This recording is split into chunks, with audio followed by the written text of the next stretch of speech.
যে বিশ্বাসঘাতকতা করে তার এই পরিণতি হওয়া উচিত। উপকার করতে এসেছিলে তাই তো, দেখো এবার কেমন লাগে। আমাকে ভুলে গেছিস বুঝি? না না মামা। বাঘ শিয়ালের দিকে। এক প্রান্তে ছিল এক শান্ত ও সুন্দর বন। বনের মাঝখানে ছিল একটা ছোট্ট পুকুর, যেখানে প্রচুর মাছ খেলা করত। কিন্তু আশেপাশের প্রাণীরা পুকুরে নামতে পারত না, তাই মাছ ধরাও তাদের পক্ষে সম্ভব ছিল না। শুধু এক বক পুকুরের ধারে দাঁড়িয়ে মাছ ধরে খেত। অন্য প্রাণীরা হিংসে করে তাকিয়ে থাকতো। উফ, গত কদিন ভালোই খেলাম ছল চাতুরি করে, কিন্তু আজ কিছু না পেলে তো মরেই যাব।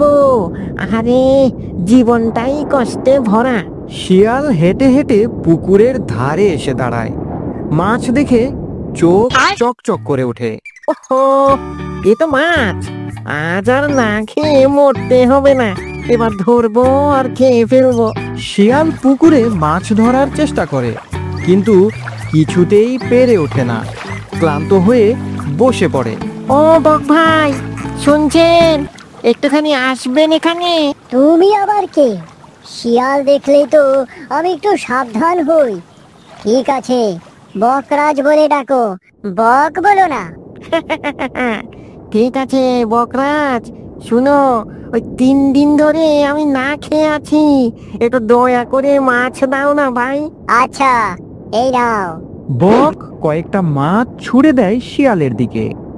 আহা আহা, কি স্বাদ! তোমার উপকার আমি কোনোদিন ভুলবো না। ও বকরাজ, বকরাজ, একটা কথা বলবো। একটা কেন, দুটো বলো। তুমি সবার উপকার করো, আজ যেমন আমার করেছো। আমি এক জঙ্গলে থাকতাম, সেখানে একটা বাঘ আমাকে সব সময় হুকুম করতো, প্রতিবাদ করলেই মেরে ফেলতো। তুমি না এলে আমি হয়তো বেঁচেই থাকতাম না। এই কথা মুখে এনো না ভাই, তুমি আমার বন্ধু। যতদিন আমি আছি কেউ তোমার গায়ে হাত দিতে পারবে না। বক শিয়ালকে একটা ফাঁকা গর্ত দেখিয়ে দেয়। এইখানে থাকো, যদি কিছু লাগে জোরে ডাক দিও। বক প্রতিদিন নতুন জায়গা থেকে মাছ এনে শিয়ালকে খাওয়াতে থাকে। শিয়াল দিন দিন অলস হয়ে যায় আর নিজের খাবারের জন্য আর চেষ্টা করে না। উফ, ওই প্রতিদিন শুধু মাছই খেতে হচ্ছে, মাছই খেতে হচ্ছে। যদি একটা ওই পাখির মাংস খেতে পেতাম। শুনেছি ওই বকের মাংস নাকি দারুণ টেস্টি। এখন তো আর বকের দরকার নেই। ও বকরাজ ভাই, আর কিছু আনতে হবে না, তুমি অনেক করেছো। আমি তোমার প্রতি খুব কৃতজ্ঞ। তোমার জন্য যদি কিছু করতে পারি তাহলে ধন্য হব। তাহলে এসো, একটু আলিঙ্গন করি বন্ধুর মতো। বক এগিয়ে এলে শিয়াল হঠাৎ তাকে কামড়ে ধরে। উফ, ভাই আমাকে ছেড়ে দাও, আমি চলে যাব। আমাকে ছেড়ে দাও, আমাকে ছেড়ে দাও।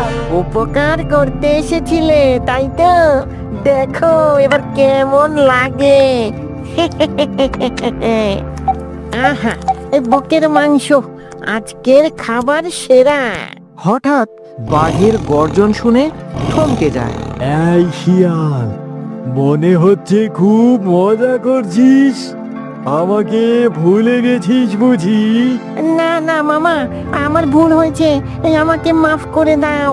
ভুল করেছিলাম তোকে ছেড়ে দিয়ে, এবার আর ছাড়বো না। বাঘ শিয়ালের দিকে ধেয়ে আসে। শিয়াল পালানোর চেষ্টা করে, কিন্তু ধরা পড়ে যায়। যে বিশ্বাসঘাতকতা করে তার এই পরিণতি হওয়া উচিত।